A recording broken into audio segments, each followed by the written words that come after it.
10시 39분 향해 가고 있습니다. KBS 라디오, KBS 뉴스월드 생방송을 함께하고 계신데요.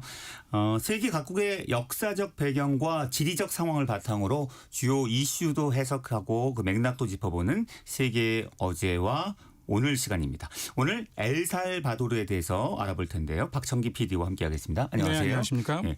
엘살바도르라는 국가명이 갖는 의미가 좀 남다르다면서요? 네, 포르투갈어를 사용하는 브라질을 제외하고는요. 중남미 대부분 국가들이 이제 스페인어를 사용을 하는데요. 예. 엘살바도르에서 엘은 스페인어 남성 정관사고요. 영어에 이제 더에 해당하겠죠. 살바도르는 스페인어로 이제 구원자라는 뜻이에요. 예. 그러니까 엘살바도르는 구원자 또는 구원자의 나라라는 뜻이 되겠죠.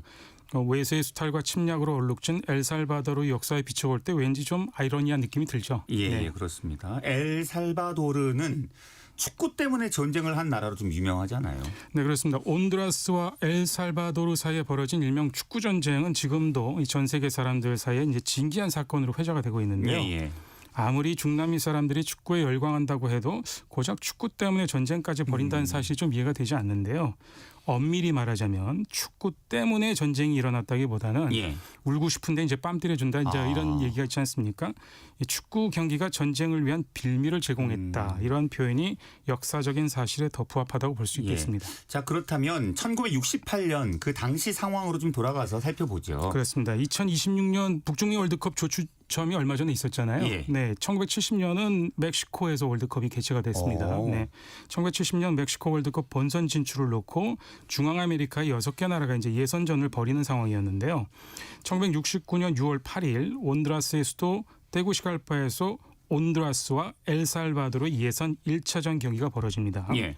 결과는 홈팀 온두라스가 엘살바도르의 1대 0으로 승리를 하는데요.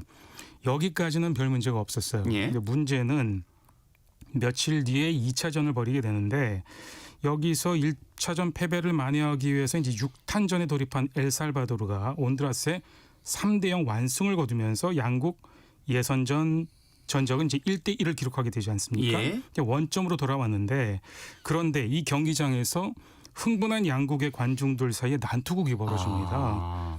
특히 이제 수적으로 열세였던 온두라스 원정대가 홈팀인 엘살바도르 관중들로부터 집단 구타를 당하는 불상사가 발생하는데요. 예.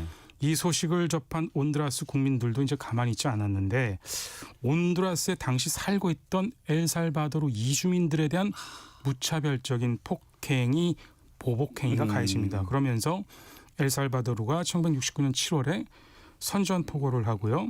온두라스의 수도 테구시갈파를 무력으로 점령을 하게 됩니다. 예. 불행 중 다행으로 전쟁은 미주기고의 중재로 5일 만에 종료가 되긴 했습니다만 양국 간에 수천 명의 인명피해가 발생하는 불상사가 발생하게 되죠. 네. 그래도 좀 굉장히 사이가 좋지는 않을 거 아니에요. 네, 해결이 됐어요. 당연했습니다. 예.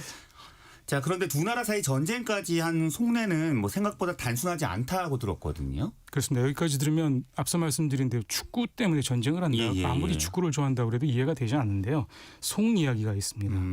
먼저 중미 지도를 좀 찬찬히 살펴보시면 두 나라가 국경을 마주하고 있습니다. 문제는 당시 엘살바도르 인구가 국토에 비해서 너무 많았다는 점인데요. 예. 이제 그러다 보니까 온두라스 국경지대로 이제 슬금슬금 넘어가기 시작을 해요. 엘살바도르 사람들이. 그러면서 거기까지 끝났으면 좋은데 이 한때 넘어간 인구가 30만 명이 넘습니다. 상당히 많군요. 그러다 보니까 온두라스 입장에서는 좀 불편했겠죠. 예. 더 큰 문제는 이들이 이제 엘살바도르 사람들이 거기에서 상권을 또 장악을 하기 시작합니다. 엘살바도르 사람들이 당시에 별명이 중미 유태인이었어요. 아무래도 좀 좋은 의미는 아니었던 것 같은데 그러다 보니까 상권까지 장악하고 자국 땅으로 밀려 들어오니까 아무래도 두 나라 사이에 좀 갈등이 있었겠죠. 예. 그러다 보니까 두 나라 간의 갈등이 이렇게 만들어진 것이고 축구는 어떻게 보면 일종의 트리거 역할을 했다 이렇게 보시면 될 것 같습니다. 그래서 전쟁의 여파로 직업이나 농지를 소유하지 않는 엘살바도르 사람들은 더 이상 온두라스로 이민 갈 수 없게 됐고요. 1962년 출범했던 중미 공동시장도 서서히 그 기능을 상실하게 됩니다. 호사가들이 만들어낸 부풀린 온두라스와 엘살바도르의 축구 전쟁 그 뒷이야기를 좀 살펴보시면 이런 중미 어떤 슬픈 역사가 있다 이렇게 보시면 될 것 같습니다. 예. 그러면 이제 온두라스와 엘살바도르가 바로 옆에 붙어 있지만 네. 그 국민들은 약간 좀 그 민족성이라고 그러나요? 좀 다르네요, 느낌이. 뭐 아무래도 예, 예. 기본적으로 스페인 식민지를 뭐 300년, 400년 가까이 받은 거기 때문에 그런 동질성은 있습니다만 예, 예. 인종 구성이라든지 말씀드린 대로 어떤 산업 구조라든지 그런 부분들은 굉장히 좀 이질적이기 때문에요. 서로 간에 좀 갈등이 존재하는 건 맞습니다. 예, 그렇군요. 자, 요즘 중남미에서 뭐 가장 핫한 인물이라고 지금 꼽아야 될 것 같은데 엘살바도르의 부켈레 대통령 빼놓을 수가 없거든요. 네, 그렇습니다. 부켈레는 어떤 인물인가요? 네, 본명은 나이브 부켈레고요. 말씀하신 대로 현 엘살바도르 대통령입니다. 예, 예. 1981년생이에요. 1981년 7월 24일 엘살바도르에서 산살바도르에서 출생했습니다. 우리 나이로 하면 45인가요? 44살 정도 예, 되죠. 예. 굉장히 젊은 정치인입니다. 예, 예. 특이한 것은요. 중남미 엘살바도르 태생이지만 부모 모두가 이 팔레스타인 혈통이에요. 그래서 아마 사진을 한번 보시면 실제로 아랍계 준 느낌이 좀 납니다. 예, 예. 예. 부켈레 아버지 아르만도 부켈레는 엘살바도르에서 꽤 유명한 사업가였고요. 예. 카톨릭에서 이슬람으로 개종하고 평생 동안 4개의 모스크를 설립하기도 했는데 잘 아시다시피 중남미 국가 대부분이 독실한 카톨릭 국가거든요. 예, 예. 그러니까 대선 기간 중에 상대 진영에서 이제 당신 이슬람 아니냐 이렇게 공격을 했는데 예. 부켈레가 뭐라고 얘기했냐면 나는 모든 종교에 열려 있다. 이렇게 얘기해서 위기를 모면했다고 합니다. 저 아버지도 그 사업가셨고 부켈레도 원래 기업인이었는데 정치에 어떻게 뛰어들게 됐습니까? 부켈레는 대학에서는 원래 법학을 전공했어요. 예, 예, 그리고 예. 법률가가 원래 되려고 했었는데 아버지 뒤를 이어서 일찌감치 사업에 뛰어들었고요. 2012년에 아주 우연한 기회에 누에보 코스탈이라는 이런 작은 도시의 시장 선거에 출마하게 되는데 예. 모두의 예상을 깨고 여기 시장이 당선이 됩니다. 그리고 3년 뒤인 2015년에는 엘살바도르의 수도이죠. 산살바도르의 시장에 당선되면서 이제는 엘살바도르에서 거물급 정치인으로 성장하게 되고요. 예. 그리고 마침내 2019년 새로운 생각이라는 신당을 만들어서요. 대선에 출마해서 대망의 대권을 거머쥐게 됩니다. 야. 이때 부켈레의 나이가 38살입니다. 엄청나네요. 근데 그렇습니다. 대통령 된 이후에는 이제 자기 이미지가 이제 온건한 이미지에서 좀 강경 정책을 추진하는 이미지로 좀 바꿨죠. 그렇습니다. 이 대표적인 강경 정책이요. 바로 이 깽단과의 전쟁을 선포한 겁니다. 뭐 잘 아시겠습니다만 엘살바도르는 세계에서 가장 위험한 국가로 알려진 국가거든요. 예, 예. 중남미를 여행하는 사람들도 대부분 어떤 조언을 듣냐면 절대 엘살바도르는 가지 마라. 그런 조언을 들을 만큼 굉장히 유명할 정도로 악명 높을 정도로 위험한 국가거든요. 예, 예. 그런데 이 부켈레의 첫 번째 대선 공약이 뭐였냐면 바로 이 엘살바도르의 살인율을 낮추겠다는 거였습니다. 그래서 이를 실현하기 위해서 부켈레는 갱단과의 전쟁을 선포하고요. 2023년 2월에는 중남미 최대의 교도소인 세콧을 건설하게 되는데 예, 예. 이게 어느 정도로 넓으냐. 최대 수용 인원이 4만 명입니다. 예, 굉장하죠. 예. 예. 이렇게 이제 부켈레가 강경책을 펼쳤어요. 국민들은 어떤 반응을 보였습니까? 뭐 당연히 그 부패와의 전쟁 또는 범죄와의 전쟁을 선언하면 대체적으로 국민들은 환호를 하게 돼 예, 있습니다. 예, 예. 뭐 그렇지만 또 한편에서는 우려의 시선도 존재를 했는데요. 국제 뉴스에서 엘살바도르가 최근에 등장하게 된 게 바로 이 세코 때문입니다. 아마 기억을 하실 텐데 머리를 막 빡빡 깎고 막 동물 다루듯이 막 한 곳에 몰아놓고 이런 장면 아마 기억을 하실 거예요. 예. 실제로 세코드에서는 고문과 구타가 만연한 것으로 전해지고 있습니다. 예. 2023년 3월 비상사태 선포 이후에 이 갱단과의 전쟁이라는 이름으로 약 7만 5천 명 이상이 체포 구금된 것으로 알려졌는데요. 이게 어느 정도냐면 엘살바도르 인구의 1%, 예. 그다음에 성인 인구의 2%에 해당하는 수치입니다. 굉장히 많은 수치예요. 그러니까요. 예. 실제 갱단과 연루되지 않은 엉뚱한 사람이 구금된 사례가 계속해서 밝혀지면서 예. 실적에 급급한 경찰의 무리이루다 이런 지적이 나오고 있는 상황입니다. 결국 인권 문제가 나올 수밖에 없을 것 같은데 그래도 뭐 구체적인 성과가 좀 있다면서요. 그렇습니다. 실제로 2015년 인구 10만 명당 105.2건에 달했던 엘살바도르의 살인율이요. 예. 지난 2023년에는 2.4건으로 급감했고요. 2024년에는 1.9명까지 떨어집니다. 예. 이게 거의 50분의 1 수준으로 감소한 거거든요. 5분의 1이 아닙니다. 예. 50분의 1이니까 이게 어마어마한 성과인 그렇죠. 건 맞습니다. 예. 특히 좀 뭐 갱단을 때려잡는 뭐 부켈레 뭐 강렬한 모습이라든지 카리스마 있는 모습이라든지 이런 모습에 이제 국민들이 열광하게 되고요. 이러다 보니까 치안이 불안한 에콰도르와 온두라스 등에서는 엘살바도르의 부켈레 모델을 앞다퉈서 이제 좀 배우려고 하는 실정이고요. 예.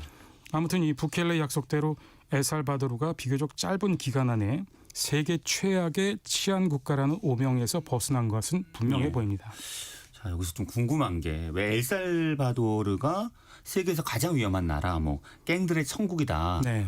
어떻게 해서 이렇게 됐을까요? 1980년에서 1990년대 초반까지요. 엘살바도르도 아주 잔인한 내전이 진행이 됩니다. 예. 그러다 보니까 이 잔인한 내전으로 한 7만 5천 명 이상이 사망을 하는 상태였고요.